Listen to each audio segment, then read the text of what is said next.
প্রিয় বন্ধুরা, আসসালামু আলাইকুম।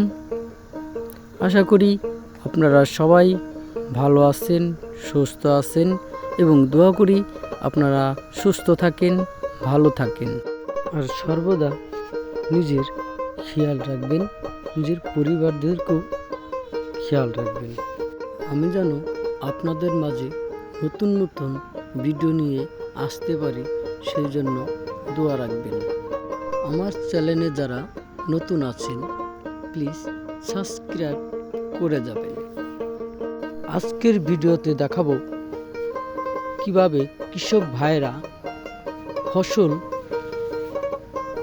খেতে থেকে উঠানোর পরে ধুয়ে পরিষ্কার করে বাজারে বিক্রি করার জন্য প্রস্তুতি নেয়।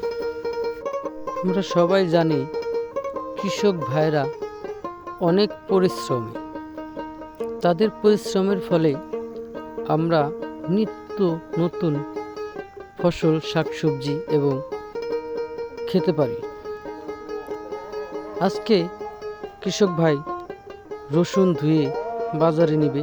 দেখেন কি সুন্দর করে পরিষ্কার করে ধুয়ে বাজারে নেওয়ার জন্য প্রস্তুতি নিতেছে। আমরা দেখব কিভাবে পরিষ্কার করে, কি করে। যাই হোক, বাইকে দেখলাম রসুন ধোয়ার পরে এখন ওই রসুন আবার নেটে বিছিয়ে ওটাকে ছড়িয়ে দিতেছে। যাই হোক, আগে বলেছি ভাই, কৃষক অনেক পরিশ্রম করে, অনেক সকাল থেকে শুরু করে সন্ধ্যা 6টা পর্যন্ত তারা মাঠে কাজ করে, সবাই মিলে ছেলে সন্তান এবং পরিবারদেরকে নিয়ে মাঠে ঘাটে কাজ করে। তারা অনেক পরিশ্রম করার পরে এই ফসল যখন ঘরে উঠায় তখন তাদের মুখে সুন্দর সোনালি একটা হাসি দেয়। ওই হাসিতে তাদের পরাণটা ভরে যায়, তাদের পরিবারজনকে নিয়ে ভালো থাকে। এই রসুন সুন্দর করে শুকিয়ে বাজারে বিক্রি করার আগ পর্যন্ত তাদের খুবই পরিশ্রমী।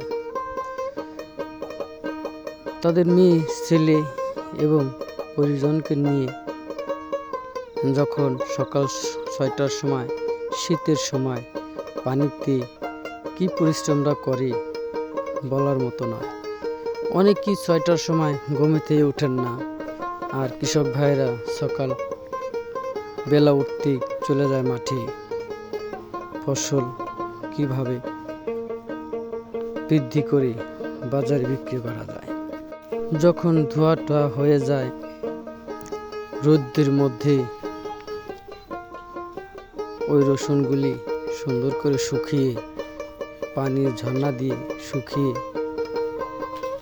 পরিষ্কার করে রসুনটা উজ্জ্বলিত করে তোলে এই কৃষক ভাইরা। ফসল যত সুন্দর হবে ততই তাদের মনের হাসি ফুটে উঠবে। ফসল যত ভালো হবে কৃষকের মনের কষ্ট দূর হবে। কৃষক চায় আমার ফসল যেন মানুষ দেখে পছন্দ করে, যে না, একটা ফসল সুন্দর হয়েছে। কৃষক অনেক পরিশ্রম করে ফলে তাদের ফসলকে ঘরে ওঠায় পরিকল্পনা দিয়ে